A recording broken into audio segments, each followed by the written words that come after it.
Tantor Audio, a division of recorded books, presents The Boundless Sea, A Human History of the Oceans, by David Abulafia, narrated by Nigel Patterson. My bounty is as boundless as the sea. Shakespeare.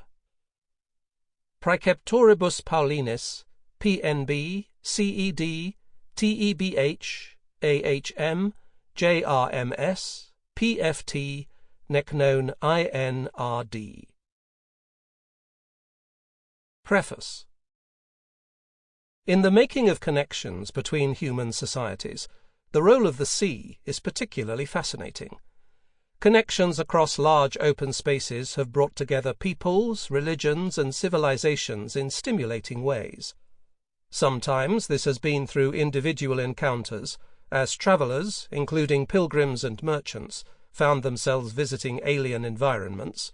Sometimes it has been the result of mass migrations that have changed the character of regions.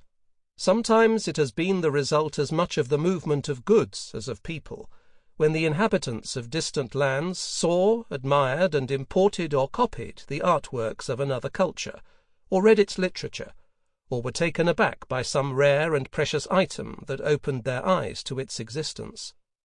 Such contacts were made overland and up and down river systems, as well as by sea.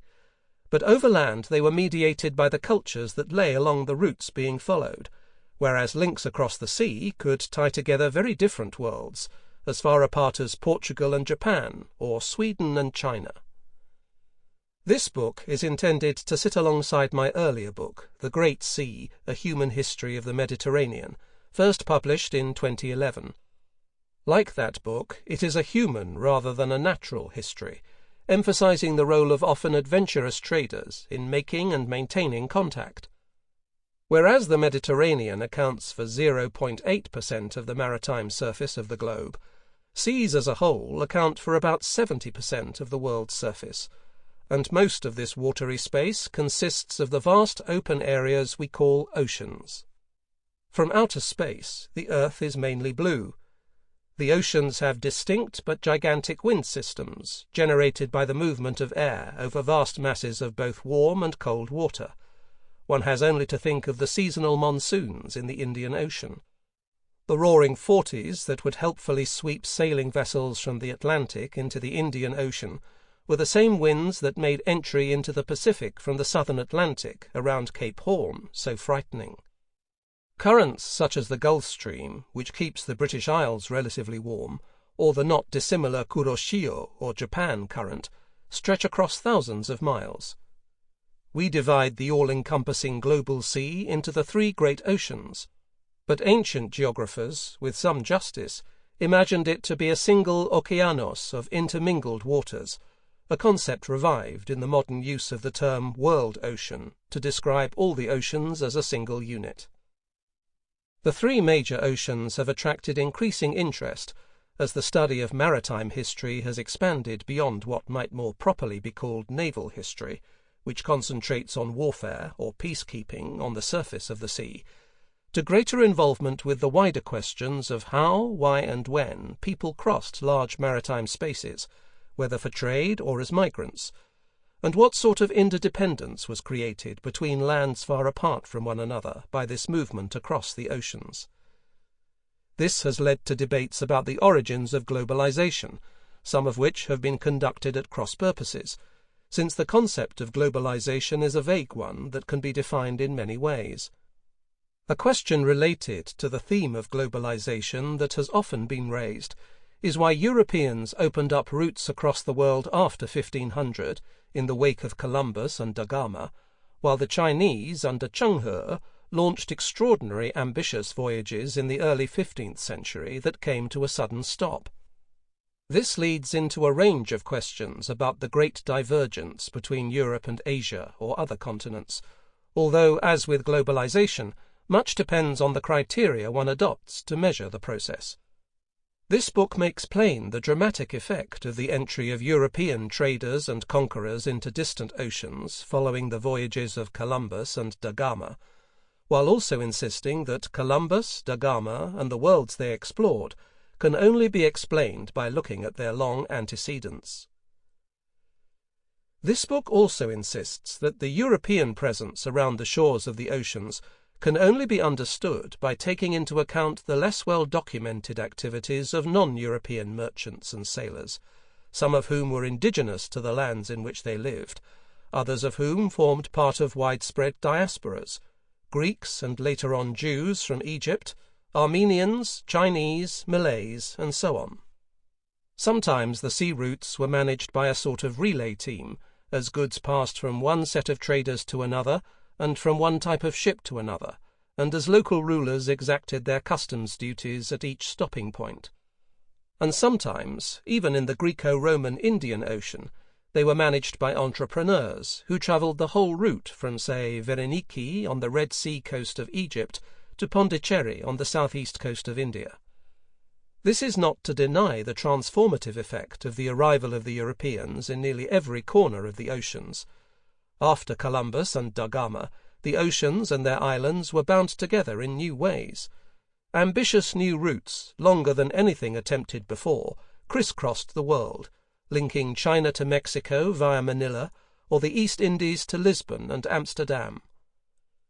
A further revolution occurred when steamships began to replace sailing vessels along the ocean routes in the 19th century, while two great canals at Suez and Panama transformed the routes themselves.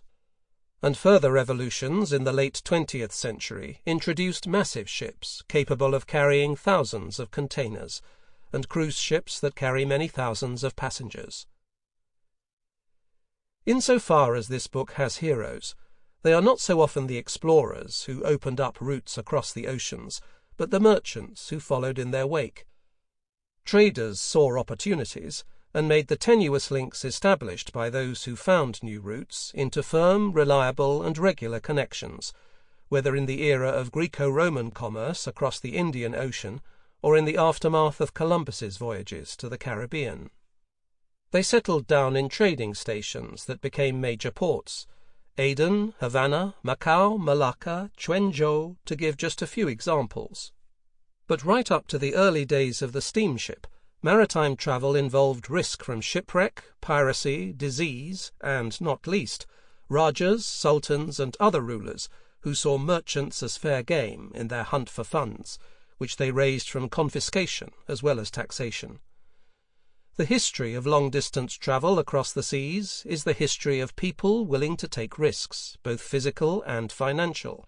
Men, mainly, who gambled on business opportunities in faraway lands in the search for profit. Using a loose definition, we could call these people capitalists, businessmen reinvesting their resources in the hope of generating greater and greater wealth.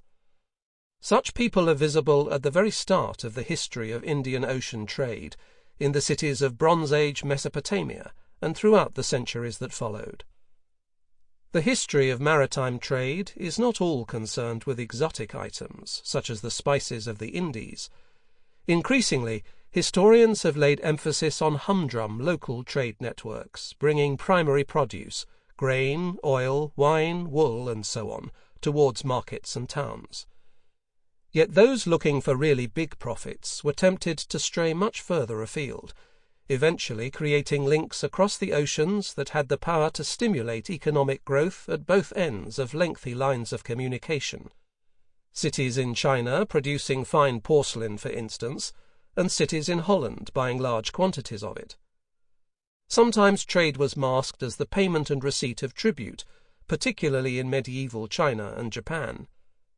Princely palaces might set the agenda by making clear what exotic objects they craved, but rulers could never prevent their diplomats from trading on the side, and attempts to close ports only generated new unofficial ones, as at Quanzhou in medieval China, which became a meeting point for merchants from Java, Malaya, India, the Arab world, and even Venice and Genoa. Alongside the peaceful merchants, to be sure, there were plenty of sea raiders, most famously the Vikings. But here, too, the search for profit made raiders into at least part-time traders. There is undeniable fascination in looking at the exotic objects and foodstuffs that were carried across sometimes enormous distances, and in thinking about what these things meant to the people among whom they arrived, whether walrus tusks from Greenland, or lacquer boxes from Japan, or sacks of cloves and nutmeg from the Moluccas. The eternal appeal of rare and beautiful items from far-off lands, along with curiosity about those lands, prompted merchants and mariners to try out new routes and to chance upon unknown lands, not least the two vast continents of the Americas. But it is also important not to forget the human beings who were themselves treated as disposable cargo, notably the millions of slaves who were carried across the early modern Atlantic. When looking for female travellers across the oceans, it is here that we shall find significant numbers of women. Women also appear among the migrants who arrived in places as diverse as Viking Iceland, Puritan North America, and Maori New Zealand, even among the Norse travellers who attempted to settle in North America in the Viking Age. Too often, though, the documents are silent about the women's history of the sea, other than legends about sea goddesses. It is instructive to compare movement across the sea with movement across land.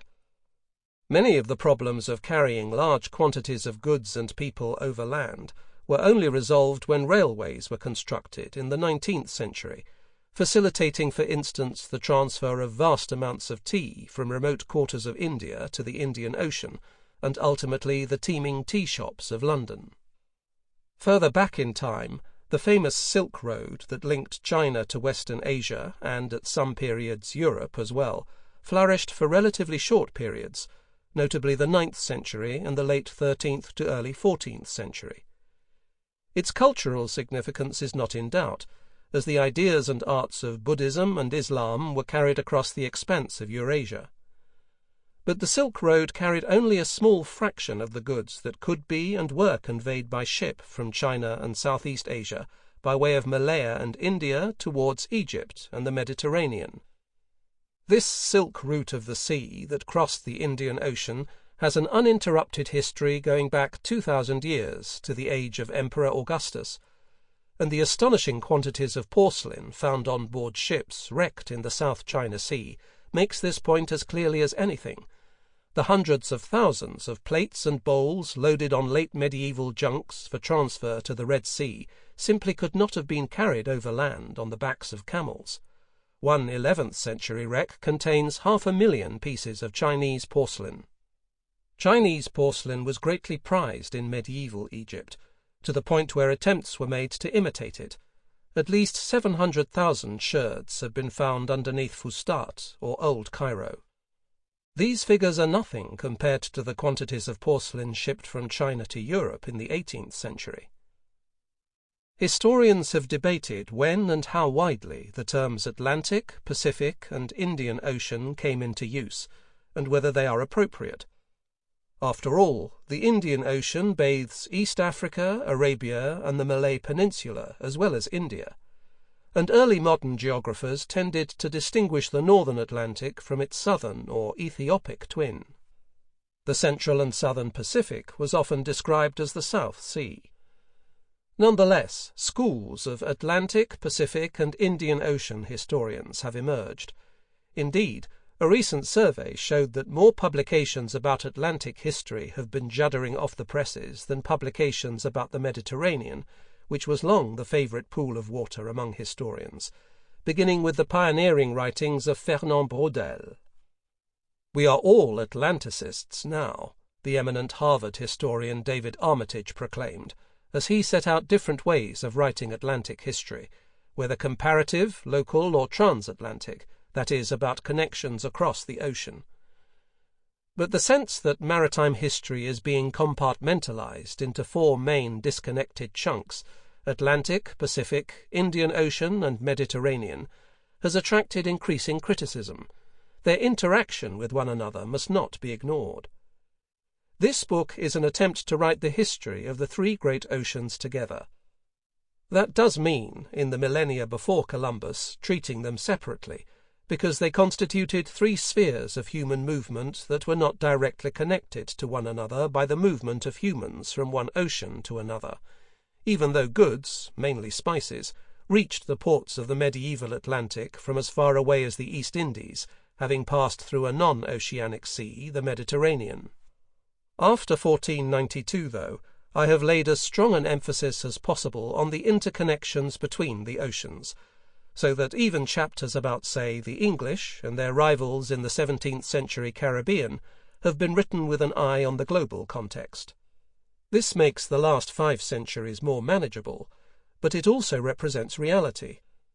The oceans had become intimately interconnected, as a quick glance at the Portuguese, Dutch, or Danish maritime networks quickly shows.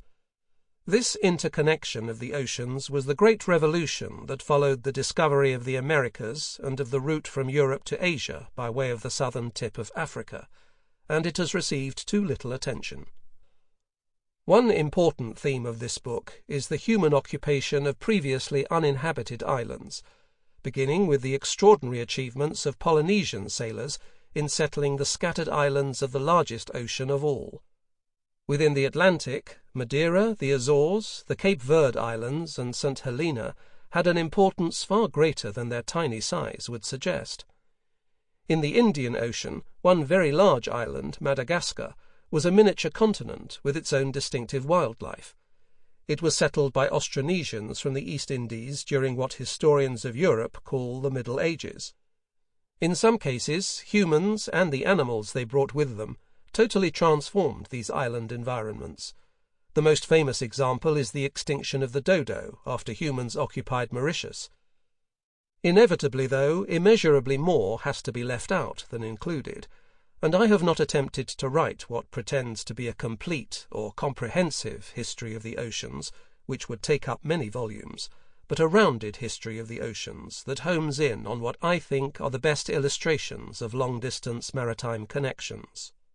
Some of these, such as the trade in Chinese tea and porcelain, had an enormous cultural and economic impact on places as far from China as Sweden and New England. Another reservation about the way oceanic history has been written concerns its chronological span.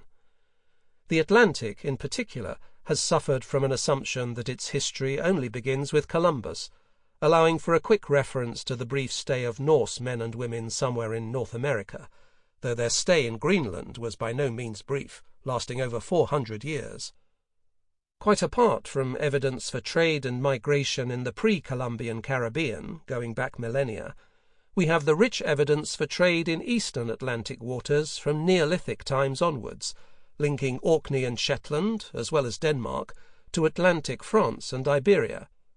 Much later, we can watch the Hanseatic merchants of the late Middle Ages trading from Danzig to Lisbon. The close relationship between the Baltic and the North Sea, and then the Atlantic beyond, means that these seas need to be considered as extensions of the Atlantic. The ancient and medieval Indian Ocean has attracted much more attention than the early Atlantic, and it too has extensions. One is the South China Sea at the entrance to the Pacific, but the seas all the way up to Korea and Japan have interacted strongly since ancient times. These seas have looked away from the Pacific of the Polynesian navigators, which was a separate world, consisting of often tiny islands scattered across a vast and, it must have seemed, unbounded space. For this reason, the maritime history of Japan, Korea, and China before about 1500 will be found in the Indian Ocean chapters. Another extension is the Red Sea, which gave access to Egypt, and beyond that the Mediterranean. That, too, receives close attention in this book.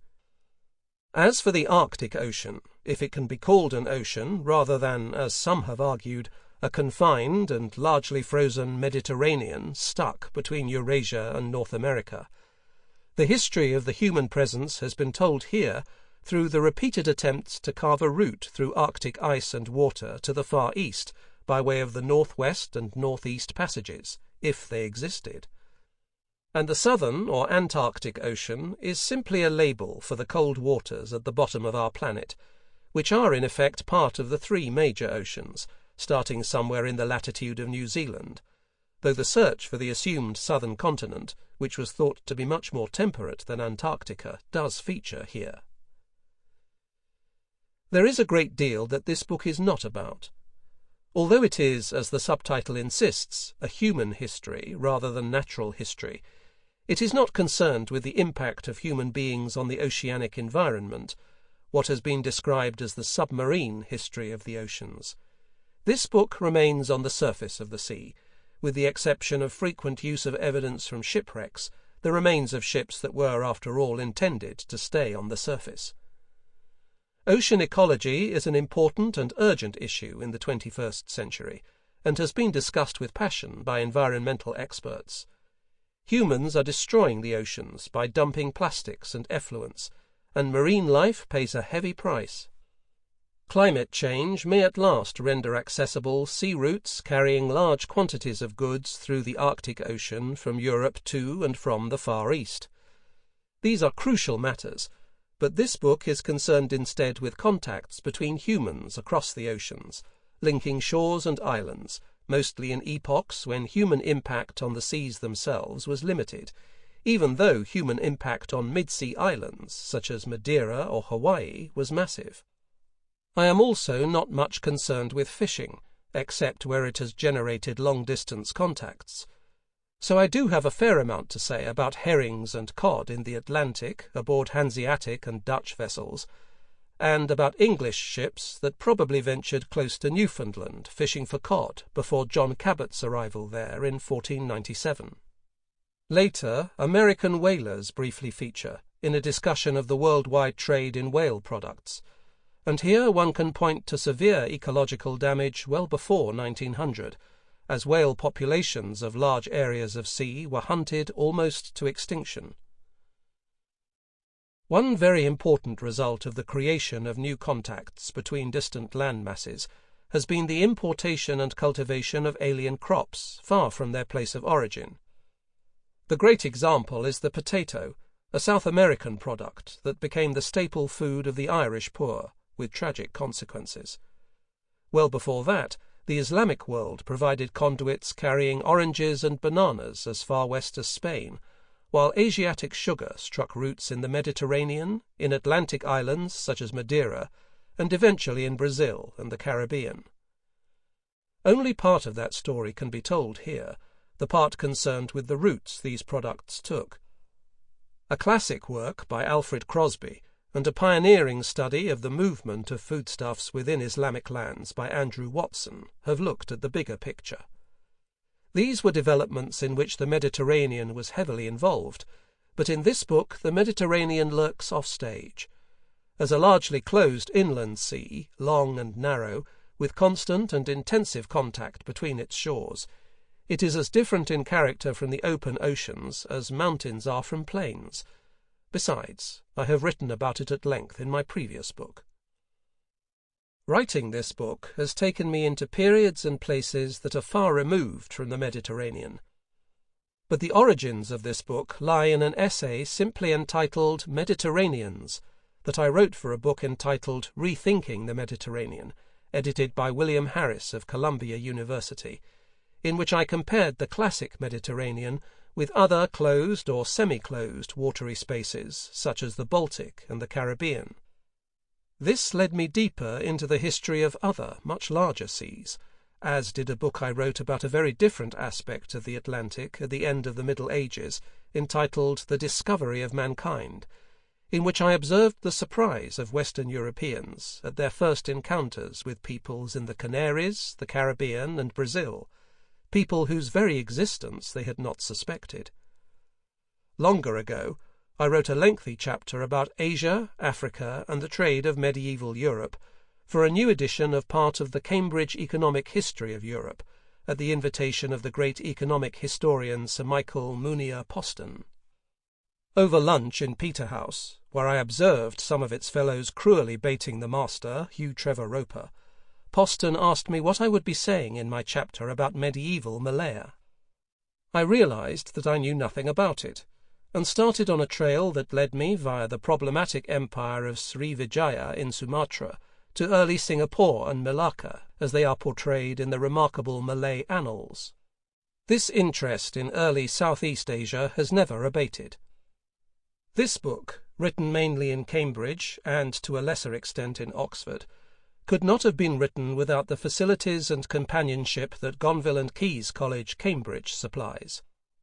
I am particularly grateful to one of the college's generous alumni, Andreas Papathomas, for the foundation of the Papathomas Professorial Fellowship, which it is my privilege to hold. It reflects his own interest, as a prominent shipowner, in maritime affairs. Among the college's many history fellows, Sujit Sivasundram and Bronwyn Everill have been ready with thoughts and suggestions, and I have benefited also from many conversations with John Casey, Ruth Skerr, and K.C. Lynn, and with members of the ever-lively Sherrington Society, who listened to an early draft of parts of my Polynesian chapters. 2 Oxford colleges have very kindly opened their doors to me, for which I am very grateful. My thanks are due to the principals, Alan Bowman and John Bowers, and fellows of Brasenose College, sister college to Caius, and to the principals, Francis Lannon and Alan Rusbridger, and fellows of Lady Margaret Hall, not least Anna Sapir Abulafia, professorial fellow and president of the Common Room at LMH. I am also very grateful to those who have attended talks based on the book or concerned with my views about how to write maritime history at, among other places, the Legatum Institute and Erasmus Forum in London, the British Academy Soirée, the Astoria Festival in Gorizia, the Perse School, North London Collegiate School, St. Paul's School, the Universidad Nova in Lisbon, the University of Greifswald, with warm thanks to Michael North, the University of Rostock, the University of Heidelberg, John Darwin's seminar at Oxford, the Oxford Centre for Hebrew and Jewish Studies, Harvard University, Princeton University, La Trobe University, Melbourne, Nanyang Technological University and the Asiatic Museum, both in Singapore, the College of Europe in Warsaw, with particular thanks to Richard Butterwick Pawlikowski and Nicholas Nizovic, and the newly founded University of Gibraltar, with which it is a special pleasure to be closely associated, thanks to Daniela Tilbury, its imaginative and energetic first Vice-Chancellor. On the other side of the strait, I am grateful to the Instituto de Estudios Ceutíes in Ceuta for its hospitality in 2015, during the conference commemorating the Portuguese conquest of the town in 1415. Members of the Algai, a literary circle at the Athenaeum in London, notably Colin Renfrew, Roger Knight, David Cordingley, and Felipe Fernandez Armesto, have fruitfully discussed aspects of this book with me as it was being put together. John Guy kindly explained the upbringing of Sir Thomas Gresham. I am also grateful to Arturo Giraldez for advice about the Manila galleons, to Andrew Lambert for his thoughts about the nature of sea power, to Barry Cunliffe for discussing the early Atlantic with me, to Sidney Korkos, Jerusalem, for rich data about the Korkos family, and to Chang Na, Nanjing, for her enthusiastic and invaluable help with the pinyin version of Chinese names. Special thanks are due to those who have been of such enormous help during my travels across the oceans, beginning with a word of praise for the British diplomatic service in several countries. I was seated by chance next to Stephen Fisher, formerly British Ambassador to the Dominican Republic, at a dinner in Cambridge, and he urged me to visit Santo Domingo, with the largest, oldest, and best preserved colonial quarter anywhere in the Americas. He made contact for me with Chris Campbell, his successor, who introduced me to Thelma de la Rosa Garcia, a counsellor at the embassy, and she provided outstanding support in the Dominican Republic, especially in arranging museum visits, and a very valuable meeting with Juan Rodriguez Acosta, director of the Museo del Hombre Dominicano. Stephen Fisher also arranged for me to meet His Excellency Bernardo Vega, president of the Academia Dominicana de Historia, where it was my privilege to lecture, and he introduced me to Esteban Priete Vicioso, architect in charge of the cathedral and other ancient buildings in Santo Domingo, who very kindly took me around all the major sites.